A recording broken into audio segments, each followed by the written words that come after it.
الحمد لله حمدا كما أمر بالحجة الباهرة والعزة القاهرة على نعمه الظاهرة ومننه الباطنة الذي فضل نبينا على سائر الأنبياء وجعل في أمته محدثين خلفاء ومجتهدين علماء وفقهاء ومتعبدين أولياء وأصفياء له الأسماء الحسنى والصفات العليا.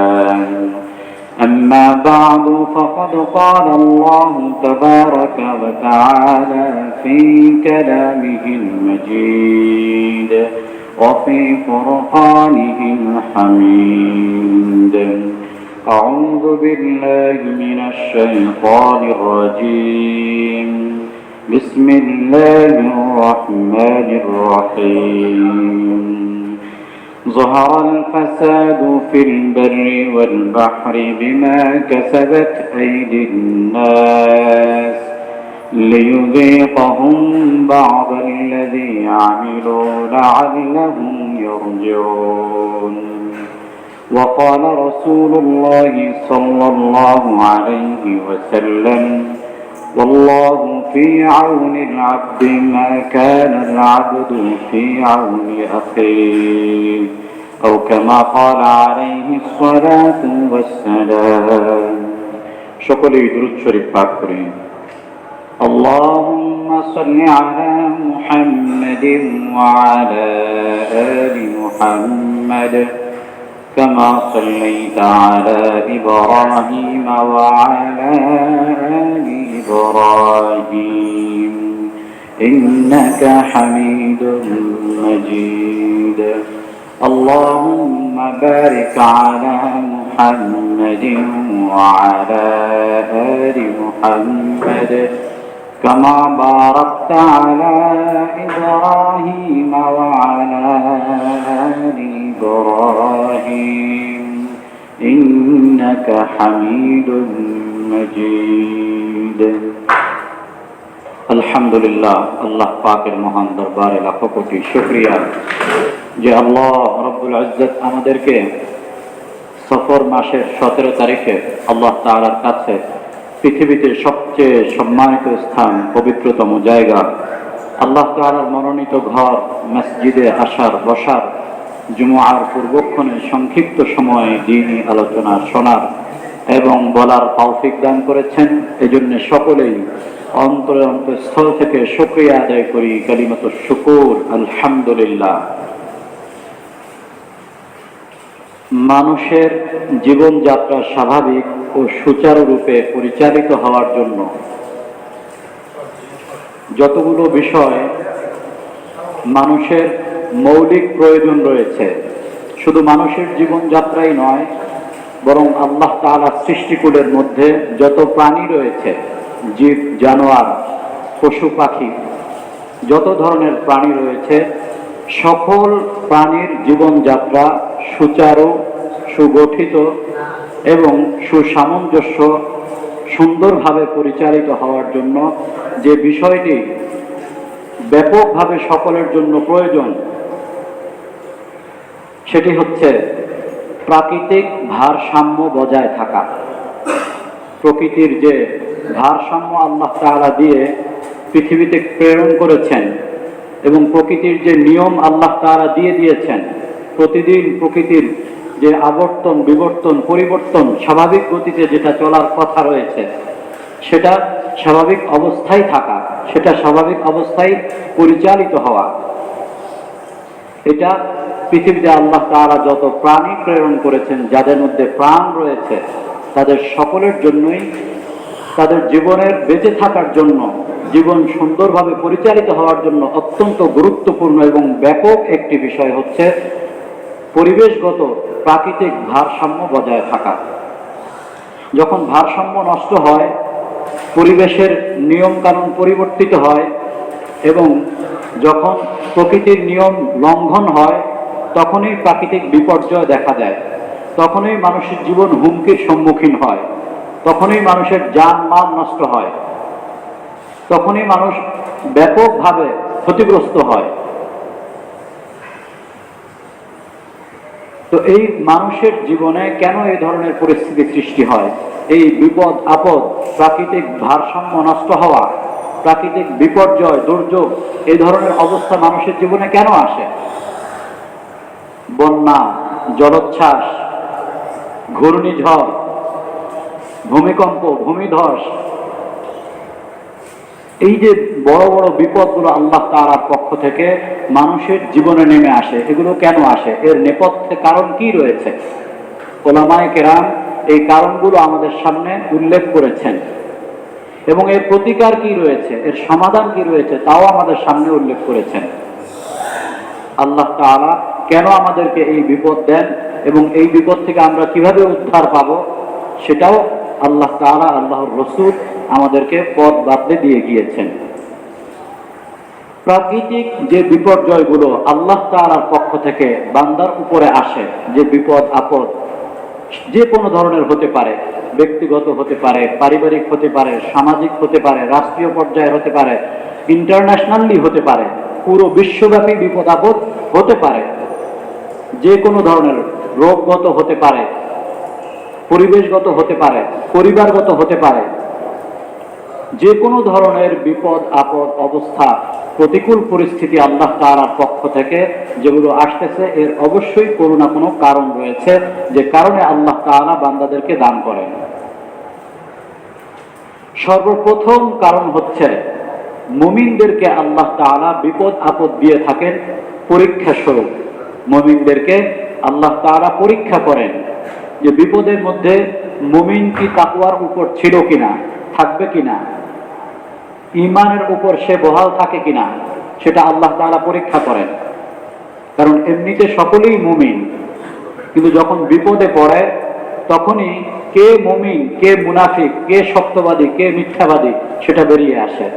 তো এটা পরীক্ষার জন্য আল্লাহ তাআলা মানুষের জীবনে বিপদ আপদ দান করেন, রোগ বালাই দান করেন, বিভিন্ন বিপর্যয় দিয়ে থাকেন, দুর্যোগ দিয়ে থাকেন মুমিনদেরকে পরীক্ষা করার জন্য।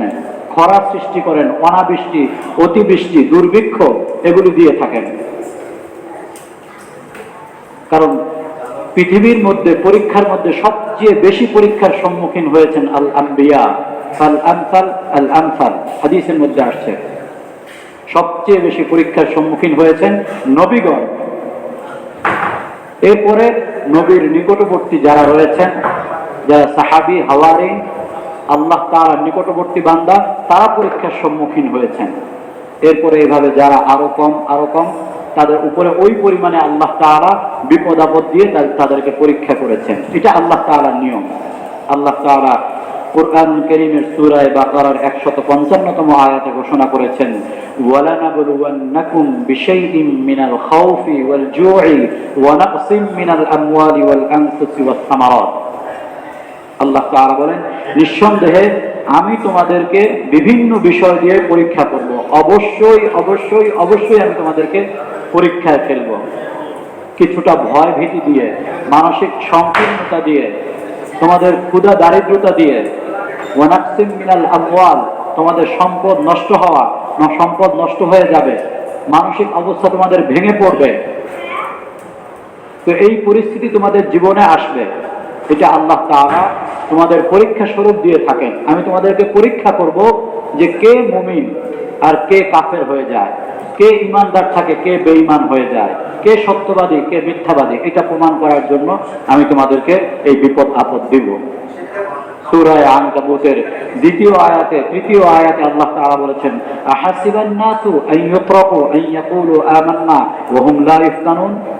মানুষ কি এটা মনে করে বসে আছে, এবং মানুষ এটা মনে করে বসে আছে আর একথা বলছে যে আমরা ঈমান আনলাম, আমরা ঈমানদার, ওয়া হুম লা ইফতানুন, আর তাদেরকে পরীক্ষা করা হবে না? মানুষ কি নিশ্চিন্ত হয়ে বসে আছে যে তারা বলবে আমরা ঈমানদার, আমরা ঈমান এনেছি, আর তাদেরকে কোনো পরীক্ষায় ফেলা হবে না, তাদেরকে কোনো ফিতনায় ফেলা হবে না, এটা কি মানুষ মনে করছে? আল্লাহ তাআলা বলছেন এর পরের আয়াতে, ওয়ালাকাদ ফাতান্নাল্লাযীনা মিন ক্বাবলিহিম ফালা ইয়া'লামান্নাল্লাহুল্লাযীনা আমানু ওয়ালা ইয়া'লামান্নাল মুনাফিকিন ফালা ইয়া'লামান্নাল্লাহুল্লাযীনা সাদাকু ওয়ালা ইয়া'লামান্নাল কাযিবিন। আল্লাহ তাআলা বলেন, তোমাদের পূর্ববর্তী যারা গত হয়েছে তাদেরকেও আমি এভাবে পরীক্ষা করেছিলাম, অতএব অবশ্যই অবশ্যই তোমাদের মধ্যে যারা ঈমানদার রয়েছে তাদেরকে পরীক্ষা করা হবে। পরীক্ষা করে দেখা হবে যে কে সত্যবাদী আর কে মিথ্যাবাদী, কে ঈমানদার আর কে মুনাফিক, কে ঈমানদার আর কে কপট, মিথ্যাবাদী, মুনাফিক, এটা প্রমাণ করা হবে। এই জন্য আমি তোমাদেরকে বিভিন্ন বিপদ আপদ দিব, পরীক্ষা করব।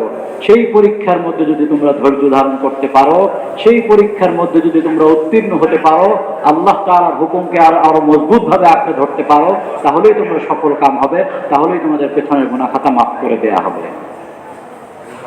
তাহলে প্রথম বিষয় হচ্ছে আল্লাহ তাআলা মুমিনদেরকে পরীক্ষা স্বরূপ বিপদ আপদ বালা মুসিবত দিয়ে থাকেন। দ্বিতীয় বিষয়, যে কারণে, দ্বিতীয় কারণ, আল্লাহ তাআলা কি কারণে মুমিনদেরকে বিপদ আপদ দেন, বিপর্যয়, বিভিন্ন ধরনের বিপর্যয়, দুর্যোগ, এগুলো কেন দিয়ে থাকেন? মানুষের পাপ এবং অন্যায় ব্যাপক হারে বৃদ্ধি পাওয়া দ্বিতীয় কারণ।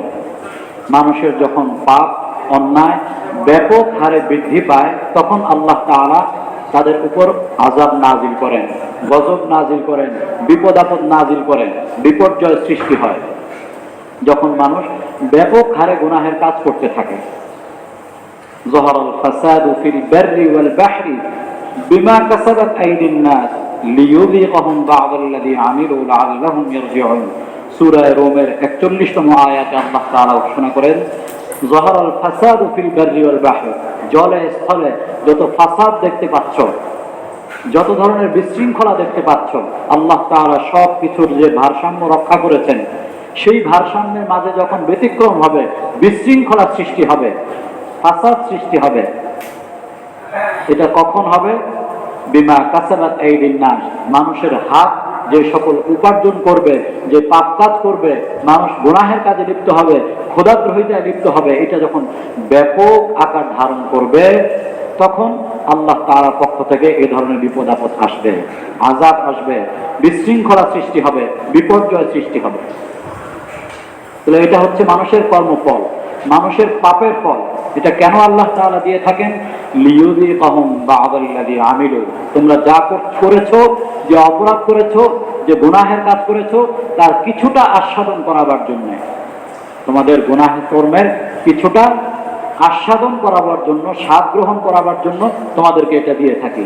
আর দ্বিতীয় কারণ হচ্ছে লাআল্লাহুম ইয়ারজিউন, যাতে তারা ফিরে আসে, যাতে তারা গুনাহের কাছ থেকে ফিরে আসে, খোদাদ্রোহিতার থেকে ফিরে আসে, আল্লাহ তাআলার ফরমাবরদার হয়, তাওবা করে। এই জন্য আল্লাহ তাআলা এই আযাব দিয়ে থাকেন, গজব দিয়ে থাকেন।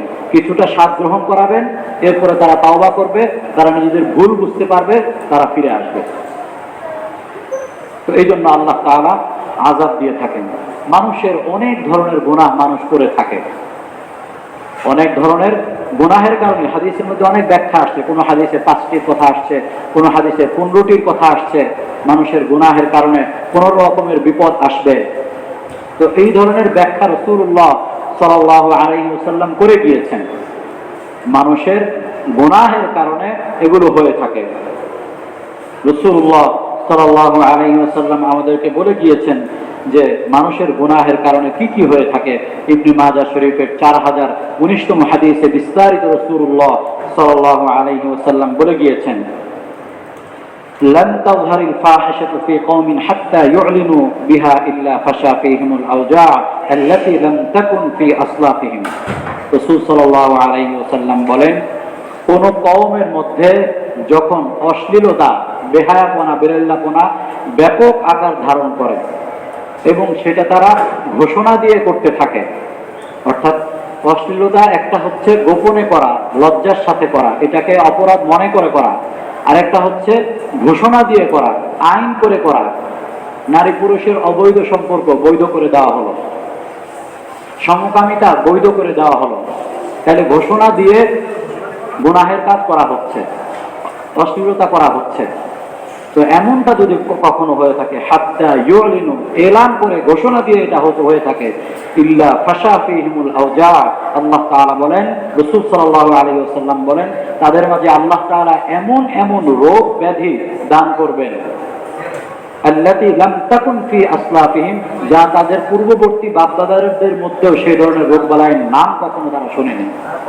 এমন এমন রোগ আল্লাহ তাআলা সেই সমাজের মধ্যে দিবেন, যা যেই সকল রোগের নাম তাদের পূর্ববর্তীদের কারোর মধ্যে তারা শুনে নেয়। নতুন নতুন রোগ তাদের মধ্যে সৃষ্টি হবে যদি তাদের মধ্যে ঘোষণা দিয়ে তারা এ ধরনের অশ্লীলতার বেহায়াপনায় লিপ্ত হয়। দ্বিতীয়, রাসূল সাল্লাল্লাহু আলাইহি ওয়াসাল্লাম কি বলেছেন, ওয়ালাম ইয়ানকুসুল মিকয়াল ওয়াল মিজান ইল্লা উখিযু বিস-সিনিন ওয়া শিদ্দাতিল মাউনা ওয়া জুরিস সুলতান। আর যখন কোন কওম, কোন জাতি মাপে কম দিবে, পরিমাপ যন্ত্রের মধ্যে কম করবে, ওজনে কম দিবে, তখন কি হবে?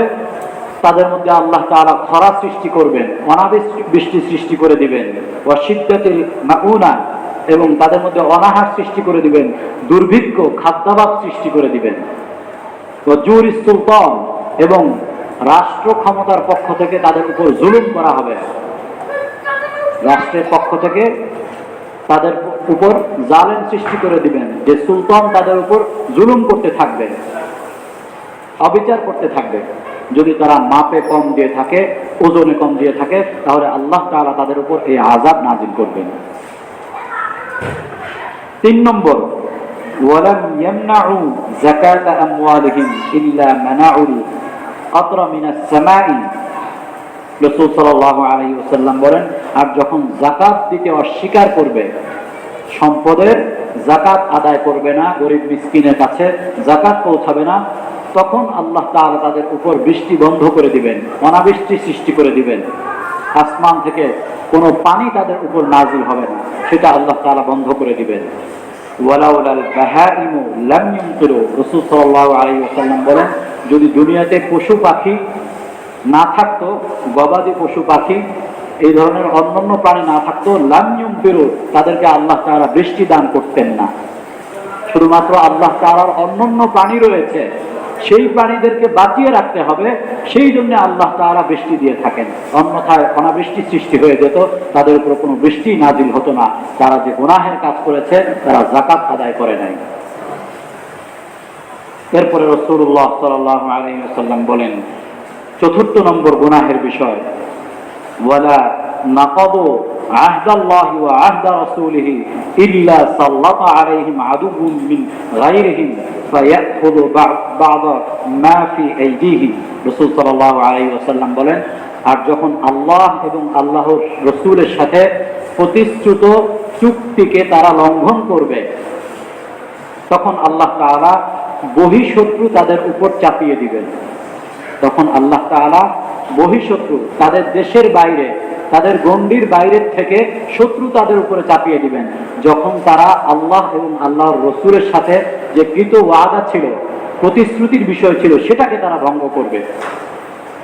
প্রত্যেক মুমিনের থেকে আল্লাহ তাআলা এবং আল্লাহর রাসূল, আমরা যে ঈমান গ্রহণ করেছি, আমরা যে মুসলিম হয়েছি, আমরা যে কালেমায়ে শাহাদাত পাঠ করেছি, এটা পাঠ করার মাধ্যমে আমরা আল্লাহ এবং আল্লাহর রাসূলের সাথে চুক্তিবদ্ধ হয়েছি।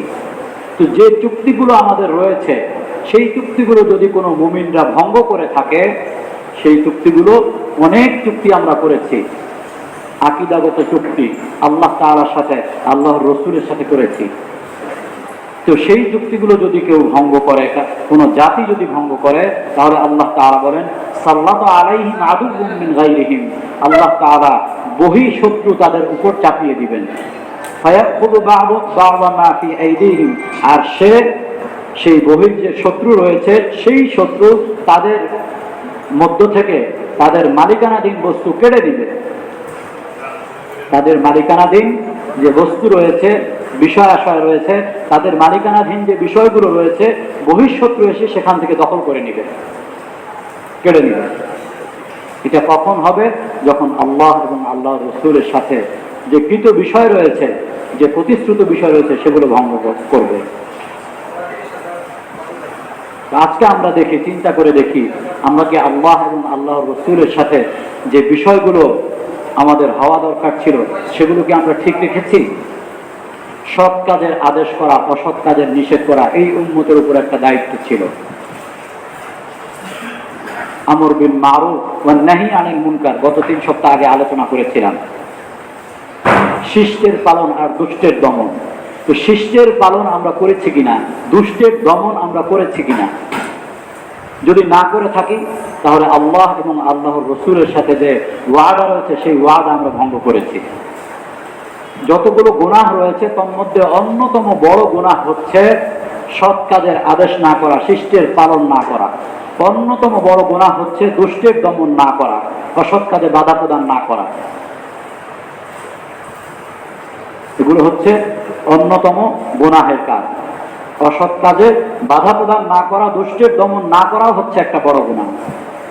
হাদিস উল্লেখ করেছিলাম যে যখন কোনো জাতির উপরে কোনো জালেম জুলুম করতে থাকবে আর তখন যদি সেই জাতি ওই জালেমের কালো হাতকে ভেঙে না দেয়, অচিরেই আল্লাহ তাআলা তাদের উপর এমন আযাব নাযিল করবে যে আযাব থেকে তারা মুক্তি লাভ করতে পারবে না। এমনকি তাদের যারা বৃদ্ধ ব্যক্তি রয়েছে, তারা নেককার ব্যক্তি রয়েছে, নেককার ব্যক্তিরা দোয়া করবে, তাদের দোয়া কবুল হবে না। নেককার ব্যক্তিদের উপস্থিতি সত্ত্বেও তাদের উপর আযাব নাযিল হবে। দিনদার ব্যক্তিরা দোয়া করবে, তাদের দোয়া কবুল হবে না, তাদের উপর শাস্তি আর আযাব নাযিল হবে। যখন জালিম তাদের উপর জুলুম করবে, সেই জুলুমের হাতকে তারা ভেঙে না দিবে, সেই দুষ্টের দমন তারা না করবে, তখন আল্লাহ তাআলার পক্ষ থেকে তাদের উপরে শাস্তি আসবে। তো যখন আমরা জালিমের জুলুমকে সহ্য করেছি, জালিমের জুলুমের হাতকে বন্ধ করিনি, যখন আমরা দুষ্টের দমন করিনি, এভাবে বহু বছরের পর বছর চলে গিয়েছে, তখন আল্লাহ তাআলা আমাদের উপরে বিপর্যয় সৃষ্টি করছেন, তখন আল্লাহ তাআলা আমাদের উপর দুর্যোগ সৃষ্টি করছেন, তখন আল্লাহ তাআলা আমাদের উপর আযাব নাযিল করছেন। সেটাই রাসূলুল্লাহ সাল্লাল্লাহু আলাইহি ওয়াসাল্লাম বললেন, যখন তোমরা আল্লাহ এবং আল্লাহর রাসূলের সাথে যে কৃত ওয়াদাগুলো, সেই ওয়াদাগুলো তোমরা রক্ষা করবে না, ভঙ্গ করবে, তখন বহিঃশত্রু তোমাদের উপর চাপিয়ে দিবেন এবং সেই শত্রু তোমাদের ভেতরে প্রবেশ করে তোমাদের মধ্যকার মালিকানা বস্তু কেড়ে নেবে। এটা হচ্ছে আল্লাহ তাআলার পক্ষ থেকে আযাব, আল্লাহ তাআলার পক্ষ থেকে গজব। এজন্য জালিমের হাতকে বন্ধ করে দিতে হবে, দুষ্টের দমন করতে হবে, নাহি আনিল মুনকার করতে হবে। যত শত্রু রয়েছে দেশি বিদেশি সমস্ত শত্রুদেরকে বোঝাতে হবে যে শত্রুতা করে পার পাবে না, জালিমকে সহ্য করা যাবে না। এটা প্রত্যেকটি মুমিনের সমষ্টিগত দায়িত্ব রাসূলুল্লাহ সাল্লাল্লাহু আলাইহি ওয়াসাল্লাম দিয়ে গিয়েছেন। যদি সেটা করা না হয় তাহলে একটা সময় আল্লাহ তাআলার পক্ষ থেকে শাস্তি আসতে থাকবে, বিপর্যয় আসতে থাকবে, আল্লাহ তাআলা বিভিন্ন ধরনের শাস্তি দিতে থাকবেন। একটার পর একটা আসতে থাকবে, একটার থেকে মুক্ত হওয়ার পরে আবার আরেকটা আসবে, আবার সেটার থেকে মুক্ত হওয়ার পরে আবার আরেকটা আসবে। কারণ হুকুম তো পালন করিনি, দোষ তো আমাদেরই, দোষ তো মুমিনদেরই। মুমিনদেরকে যে হুকুম দেওয়া হয়েছে, মুমিনদের যে নির্দেশ দেওয়া হয়েছে, আল্লাহর রাসূলের সাথে আল্লাহ তাআলার সাথে তারা যে ওয়াদা করেছিল, সেই ওয়াদা তারা ভঙ্গ করেছে। আর সেই ভঙ্গ করার কারণে আল্লাহ তাআলা বহিঃশত্রু তাদের উপর লাগিয়ে রেখেছেন, আল্লাহ তাআলা তাদের উপর আযাব নাযিল করেছেন। সেজন্য গুনাহের কাজ থেকে বিরত থাকতে হবে, পাপাচার থেকে, ব্যক্তিগত, পারিবারিক, সামাজিক, রাষ্ট্রীয় যে কোনো ধরনের খোদাদ্রোহিতা, পাপাচার থেকে, গুনাহের কাজ থেকে মুক্ত থাকতে হবে। সৎ কাজের আদেশ করতে হবে, অসৎ কাজ থেকে বাধা প্রদান করতে হবে, জালিমের হাত ভেঙে দিতে হবে, জুলুম থেকে সমাজকে বাঁচাতে হবে। তবেই আল্লাহ তাআলা এই জমিনকে শান্তশিষ্ট করে দিবেন, সকল ধরনের বিপর্যয়, বিপদ আপদ থেকে আল্লাহ তাআলা হেফাজত করবেন।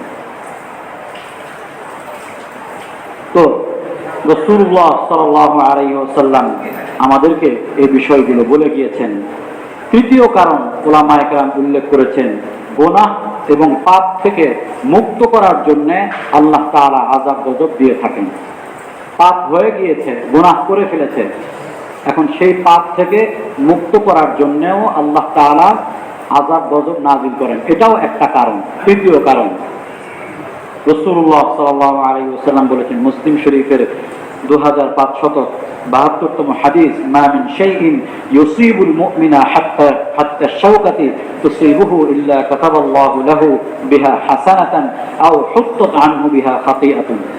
রাসূল সাল্লাল্লাহু আলাইহি ওয়াসাল্লাম বলেন, যখন কোনো মুমিন, যদি কোনো মুমিনের কোনো বিপদ আপদ হয়ে থাকে, এমনকি যদি তার শরীরে একটি কাঁটাও যদি তার শরীরে বিদ্ধ হয়ে থাকে, তাহলে রাসূল সাল্লাল্লাহু আলাইহি ওয়াসাল্লাম বলেন, আল্লাহ তাআলা সেই একটি কাঁটা বিধার কারণেও তার একটি গুনাহ আল্লাহ তাআলা মাফ করে দিবেন, অথবা আল্লাহ তাআলা তাকে একটি সওয়াব দান করবেন। তার যদি গুনাহ না থেকে থাকে তাহলে তাকে সওয়াব দান করবেন, আর গুনাহ থেকে থাকলে আল্লাহ তাআলা তার গুনাহ মাফ করে দিবেন। এভাবে গুনাহ মাফ করতে করতে যারা নেককার ব্যক্তি, তাদের আল্লাহ তাআলা গুনাহ মাফ করেন, গুনাহগার ব্যক্তিরও গুনাহ মাফ করেন। মাফ একটার পর একটা, অন্য হাদিসে রয়েছে, তাদের উপর বিপদ আসতে থাকে। একটা পর্যায়ে মৃত্যুর সময় সে গুনাহ মুক্ত অবস্থায় পৃথিবী থেকে বিদায় গ্রহণ করে, আর সে জান্নাতুল ফিরদাউসে প্রবেশ করে। তো বিপদ আপদ গুনাহ মুক্ত করার জন্য আল্লাহ তাআলা দিয়ে থাকেন। তো আমরা গুনাহ করে ফেলেছি, আমাদের পাপ হয়ে গিয়েছে, সেই পাপকে মোচন করার জন্য আল্লাহ তাআলা বিপদ আপদ দিচ্ছেন, বন্যা দিচ্ছেন, দুর্যোগ দিচ্ছেন, ভূমিকম্প দিচ্ছেন, এইগুলো দিচ্ছেন আল্লাহ তাআলা আমাদের গুনাহ মাফ করার জন্য। আমাদের গুনাহ মাফ হচ্ছে। হাদিসের মধ্যে রয়েছে, যদি কেউ বন্যায় মৃত্যুবরণ করে, যদি কেউ আগুনে পড়ে মৃত্যুবরণ করে, ছাদ থেকে পড়ে অতর্কিতভাবে মৃত্যুবরণ করে, কারেন্টের শক খেয়ে মৃত্যুবরণ করে, তাহলে তারা শহীদ, তারা হুকমান শহীদ।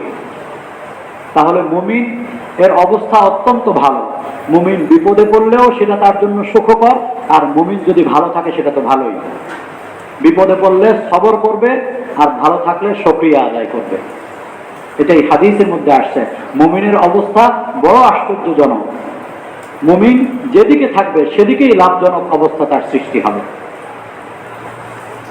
এজন্য রাসূলুল্লাহ সাল্লাল্লাহু আলাইহি ওয়াসাল্লাম কি বলেছেন দেখুন, তিরমিজি শরীফের 2402 হাদিস, ইয়াওয়াদু আহলুল আফিয়াতি ইয়াওমাল কিয়ামাতি হিনা ইউতি আহলুল বালা'i সাওয়াব হিনা ইউতা আহলুল বালা'i সাওয়াবা লাউ আন্না জুলুদাহুম কানাত উরিদাত ফিদ দুনিয়া বিল মাকারিদি।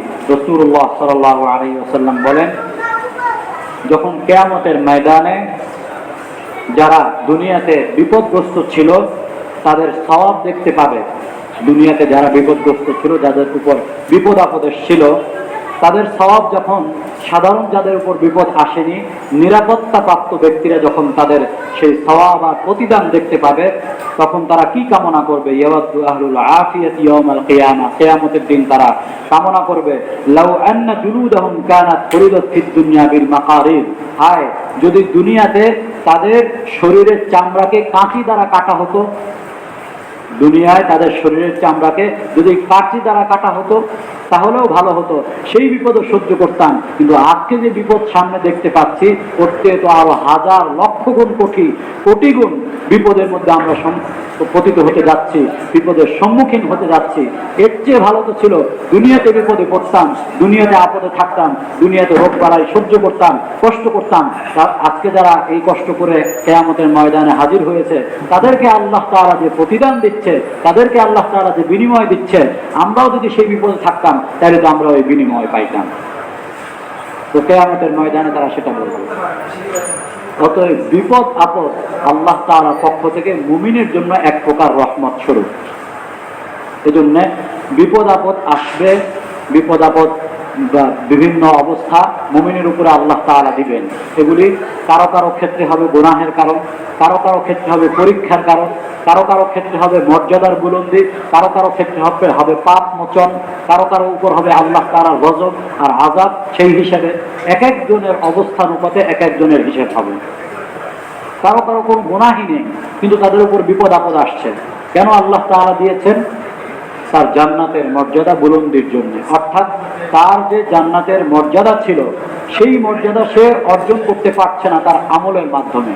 কিন্তু তার তেমন কোনো কবিরা গুনাহ নেই, সে বড় কোনো গুনাহ করেনি। তো আল্লাহ তাআলা তাকে সেই মর্যাদায় কিভাবে পৌঁছাবেন, সেই মর্যাদায় পৌঁছাবার জন্য আল্লাহ তাআলা তার জীবনে বিপদ আপদ বিভিন্ন কষ্ট বালা মুসিবত দিয়ে থাকেন। আর সেগুলো যখন সে সহ্য করতে থাকে আল্লাহ তাআলা পরীক্ষা, সে প্রত্যেকটা পরীক্ষায় উত্তীর্ণ হতে থাকে, তখন আল্লাহ তাআলা তাকে জান্নাতের সেই উচ্চ মাকামে পৌঁছে দেন। তাহলে বিপদ আপদের অনেক কারণ রয়েছে। এই সকল কারণগুলো উলামায়ে কেরাম আমাদের সামনে উল্লেখ করেছেন। এখন যখন বিপদে পড়েই যাব, বিপদ হয়েই যাবে, আপদে নিপতিত হব, তখন কি করণীয় সেটাও উলামায়ে কেরাম উল্লেখ করেছেন। সর্বপ্রথম সবর করা, ধৈর্য ধারণ করা। সবর, ধৈর্য ধারণ করা। ওয়াবাশশিরিস সাবিরিন আল্লাযীনা ইযা আসাবাতহুম মুসিবাতুন ক্বালু ইন্না লিল্লাহি ওয়া ইন্না ইলাইহি রাজিউন উলাইকা আলাইহিম সালাওয়াতুম মির রাব্বিহিম ওয়া রাহমা ওয়া উলাইকা হুমুল মুহতাদুন। আল্লাহ তাআলা বলেন, যারা ধৈর্যশীল, বিপদ আপদে যারা ধৈর্য ধরবে, হে নবী আপনি তাদেরকে সুসংবাদ দিয়ে দিন। যারা বিপদে পড়বে আর বলবে যে ইন্না লিল্লাহি, আমরা তো আল্লাহ তাআলার জন্যই নিবেদিত, ওয়া ইন্না ইলাইহি রাজিউন, আর আল্লাহ তাআলার কাছেই আমরা প্রত্যাবর্তিত হব, আমরা তো ফিরে যাব তার কাছেই। উলাইকা আলাইহিম সালাওয়াতুম মির রাব্বিহিম ওয়া রাহমা, তাদের উপরে রয়েছে আল্লাহ তাআলার পক্ষ থেকে রহমত, এবং বিশেষ আল্লাহ তাআলার পক্ষ থেকে রহমত, বিশেষ রহমত, সাকিনা রহমত তাদের উপর আল্লাহ তাআলা নাজিল করবেন, এবং তারাই হেদায়েত প্রাপ্ত যারা বিপদ আপদে ধৈর্য ধরবে। 2 নম্বর হচ্ছে সালাত কায়েম করা। সালাত কায়েম করা, বেশি বেশি সালাত পড়া বিপদ থেকে মুক্ত হওয়ার জন্য। আল্লাহ তাআলা সূরা বাকারায় বলেছেন, ওয়াস্তাঈনু বিস-সাবরি ওয়াস-সালাহ, তোমরা নামাজ এবং সবরের মাধ্যমে আল্লাহ তাআলার সাহায্য প্রার্থনা করো। ওয়া ইন্নাহা লাকাবীরাতুন ইল্লা আলাল খাশিঈন, এটা যারা আল্লাহ তাআলাকে ভয় করে তাদের জন্যই এটা সহজ, আর যারা আল্লাহ তাআলাকে ভয় করে না তাদের জন্য এই ব্যাপারটা কঠিন। তো যারা মুমিন হবে, যারা আল্লাহ তাআলাকে প্রকৃত অর্থে ভয় করবে, তারা বিপদ মুক্তির জন্য বেশি বেশি নামাজ পড়বে আর বেশি বেশি সবর করবে, এভাবে আল্লাহ তাআলা সাহায্য কামনা করবে। 3য় বিষয় হচ্ছে তাওবা ইস্তিগফার করা। তাওবা ইস্তিগফার করা, যে গুনাহ হয়ে গিয়েছে সে গুনাহের জন্য তাওবা করা। ইয়া আইয়ুহাল্লাযীনা আমানু তুবু ইলাল্লাহি তাওবাতান নাসুহা, হে ঈমানদারগণ তোমরা তাওবা করো তাওবায়ে নাসুহা, অর্থাৎ খাঁটি অন্তরে যেভাবে তাওবার শর্ত রয়েছে সেই তাওবার শর্ত মেনে তোমরা তাওবা করো, খাঁটি অন্তরে তাওবা করো। আসা রাব্বুকুম আন ইউকাফিরা আনকুম সাইয়্যাতিকুম, হতে পারে আল্লাহ তাআলা তোমাদের পেছনের সমস্ত গুনাহ খাতা মাফ করে দিবেন। এজন্য তাওবা করা। তাওবা ইস্তিগফারের দ্বারা আল্লাহ তাআলা রাস্তা খুলে দেন। ইউরসিলিস সামাআ আলাইকুম মিদরারা ওয়া ইউমদিদুকুম বিআমওয়ালিন ওয়া বানিনা ওয়া ইয়াজআল লাকুম জান্নাতিন ওয়া ইয়াজআল লাকুম আনহারা। সূরা নূহের মধ্যে আল্লাহ তাআলা বলেছেন, মানুষ যখন গুনাহ করে, গুনাহের পরে ইস্তিগফার করতে থাকে, তখন আল্লাহ তাআলা তার রাস্তা খুলে দেন। বৃষ্টি হলে বৃষ্টি দান করেন, অতিবৃষ্টি হলে বৃষ্টি বন্ধ করে দেন। তাদের সন্তানাদের মধ্যে বরকত দান করেন, মালের মধ্যে বরকত দান করেন। এজন্য ইস্তিগফারের আমল অত্যন্ত বড় আমল। সমস্ত নবীদের আমল, সমস্ত নবীদের সাহাবায়ে কেরামের আমল, বুজুর্গানদের আমল হচ্ছে বেশি বেশি ইস্তিগফার পাঠ করা। ইস্তিগফার দ্বারা আল্লাহ তাআলা সংকীর্ণতাকে খুলে দেন। এটা পরীক্ষিত এবং এটা অভিজ্ঞতা সম্বন্ধ বিষয়। 4র্থ হচ্ছে বিপদগ্রস্তদেরকে সাহায্য সহযোগিতা করা। যারা বিপদগ্রস্ত হবে তাদেরকে সহযোগিতা করা, তাদের জন্য সাহায্য সহযোগিতা করা, বুদ্ধি দিয়ে হোক, পরামর্শ দিয়ে হোক, তাদেরকে বাঁচানোর জন্য, তাদেরকে উদ্ধার করার জন্য সেখানে চলে যাওয়া, যেভাবে পারা যায়। বর্তমান আমাদের যে সময় চলছে, বন্যা দুর্গত এলাকায় চলে যাওয়া, দুর্যোগপূর্ণ এলাকায় চলে যাওয়া, সেটা যদি হেলিকপ্টারের মাধ্যমে যেতে হয় তাহলে হেলিকপ্টারের ব্যবস্থা করতে হবে। সেটা যদি স্পিড বোট হয়, নৌকা হয়, লঞ্চ হয়, যেভাবেই হোক, যে কোনো পর্যায়ে হয়, মৃত্যুর হাত থেকে তাদেরকে রক্ষা করার জন্য আপ্রাণ চেষ্টা করা। এটা হচ্ছে অপর মুসলিমদের নৈতিক দায়িত্ব। রাসূলুল্লাহ সাল্লাল্লাহু আলাইহি ওয়াসাল্লাম এই দায়িত্ব আমাদেরকে দিয়ে গিয়েছেন এবং আমাদেরকে সাহায্য করতে বলেছেন। ওয়াল্লাহু ফি আউনিল আবদি মা কানা আল আবদু ফি আউনি আখি, যতক্ষণ পর্যন্ত বান্দা অন্য কোন বান্দার সাহায্যের মধ্যে থাকবে, আল্লাহ তাআলা ততক্ষণ পর্যন্ত সেই বান্দার সাহায্য করতে থাকবেন। সেজন্য আমাদের এই সুযোগ আল্লাহ তাআলা এখন দিয়েছেন।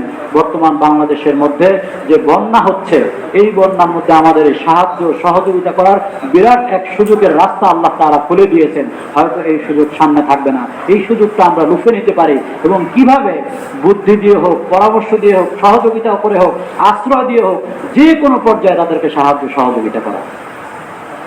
পঞ্চম বিষয় হচ্ছে দান, সাদাকা, খায়রাত করা। বর্তমানের পরিস্থিতিতে আপনি তাদেরকে দান, সাদাকা, খায়রাত করতে পারেন। আপনার যাকাত, ফিতরা, আপনার এখন তাদের যে পরিস্থিতি সৃষ্টি হয়েছে, এই ক্ষেত্রে তারা যাকাত খাওয়ার উপযুক্ত। এই ক্ষেত্রে তারা আপনার যে ধরনের নফল হোক, ফরজ হোক, সকল ধরনের সাদাকা, খায়রাত খাওয়ার তারা উপযুক্ত হয়ে যাবে, যদি তারা সমস্ত সম্পদ থেকে মুক্ত হয়ে যায় এই পরিস্থিতিতে। অতএব তাদেরকে উদ্ধার করার জন্য এবং তাদের কাছে ত্রাণ সামগ্রী বিতরণ করার জন্য আপনাদের সম্পত্তি থেকে ধনী যারা রয়েছেন, দয়া করে তারা এগিয়ে যান, ত্রাণ সামগ্রী বিতরণ করেন। শুকনো খাদ্য যেগুলি তারা খেয়ে বেঁচে থাকতে পারবে, এই সকল খাদ্য তাদের মধ্যে বিতরণ করার জন্য উদ্যোগ গ্রহণ করুন। এর মধ্যে এই সময়ে এই আমলটুকুর কারণে আল্লাহ তাআলা যে সওয়াব নাজিল করবেন, যে সওয়াব দিবেন, অন্য সময়ের চেয়ে অনেক বেশি করলেও সেই সওয়াব দান করবেন না। ষষ্ঠ বিষয় হচ্ছে দোয়া করা, বেশি বেশি দোয়া করা। রব্বানা কশিফ আন্নাল আযাবা ইন্না মুমিনুন, এই দোয়াটা কোরআনের একটি আয়াত, আমরা মুখস্থ করে নিতে পারি। অনেক দোয়া রয়েছে, শুধুমাত্র দুটি দোয়া বলবো। একটি হচ্ছে রব্বানা কশিফ আন্নাল আযাবা ইন্না মুমিনুন, রব্বানা কশিফ আন্নাল আযাবা ইন্না মুমিনুন, এটি। আর হাদিসে আরেকটি দোয়া রয়েছে বুখারী শরীফে, আল্লাহুম্মা হাওয়ালাইনা ওয়ালা আলাইনা, আল্লাহুম্মা আলাল আকামি ওয়াজ যারাবি ওয়া বুতুনিল আওদিয়াতি ওয়া মানাবিতিশ শাজার, আল্লাহুম্মা হাওয়ালাইনা ওয়ালা আলাইনা, আল্লাহুম্মা আলাল আকামি ওয়াজ যারাবি ওয়া বুতুনিল আওদিয়াতি ওয়া মানাবিতিশ শাজার। এই দোয়া, এই দুটি দোয়ার মধ্যে যেটা সহজ হয় সেটা আমরা পড়তে পারি। ছোট দোয়াটা আমরা পড়তে পারি রব্বানা কশিফ আন্নাল আযাবা ইন্না মুমিনুন, এই দোয়া বেশি বেশি করে পাঠ করা, তাদের জন্য দোয়া করা। আর সপ্তম বিষয় উলামায়ে কেরাম উল্লেখ করেছেন যে বিপদ আপদের কারণ কি, মূল কারণ কি, সেই কারণটাকে বের করা, এটাকে ফাইন্ড আউট করা এবং বের করে সেটাকে প্রতিরোধ করার জন্য, সেটাকে প্রোটেক্ট করার জন্য ব্যবস্থা গ্রহণ করা। কি কারণে এই বিপদটা আসছে, কেন আসছে। আল্লাহ তাআলা, এই সময় বেশি হয়ে গিয়েছে, আমি 2 মিনিট নিচ্ছি। আল্লাহ তাআলা জমিনের মধ্যে এই পুরো পৃথিবীর বিশ্ব নিয়ন্তা হচ্ছেন আল্লাহ তাআলা। তো আল্লাহ তাআলা সব কিছুকে পরিচালনা করছেন, সব ক্ষেত্রে রাজ্য, সব ক্ষেত্রে ক্ষমতা প্রয়োগ করা, এটা আল্লাহ তাআলা, আল্লাহর রাসূল পছন্দ করেন না। কিছু বিষয় রয়েছে যেই সকল বিষয়গুলোর মধ্যে কখনো রাজ্য ক্ষমতা বা ক্ষমতা প্রয়োগ করা চলে না। ইসলামের দৃষ্টিকোণ থেকে যেগুলো পরিবেশগত বিষয় রয়েছে, আল্লাহ তাআলার হুকুমে যেগুলো স্বাভাবিকভাবে পরিচালিত হয়, ওই সকল বিষয়গুলোর মধ্যে হস্তক্ষেপ করা, ওই সকল বিষয়গুলোর মধ্যে ক্ষমতা প্রয়োগ করা, এটা আল্লাহ এবং আল্লাহর রাসূল পছন্দ করেন না। যেমন ধরুন আমাদের আকাশ সীমা রয়েছে, এখন এই আকাশ সীমার মধ্যে থেকে আমাদের মেঘ অন্য আকাশ সীমায় যেতে পারবে না, এই নিয়ম জারি করলো কেউ, যে আমাদের বাংলাদেশের মেঘ যেন অন্য দেশে না যায়। তাহলে এটা ঠিক হবে না, এটা করলে বিপর্যয় আসবে। মানে প্রাকৃতিক যে বিষয়টা আল্লাহ তাআলা আমাদেরকে দিয়েছেন, সেটাকে স্বাভাবিক গতিতে চলতে দেওয়া। যেখানে আল্লাহ তাআলা পাহাড় দিয়েছেন, ওয়াজআলনাল জিবালা আওতাদা, সেই পাহাড়কে কেটে আপনি যদি সাবার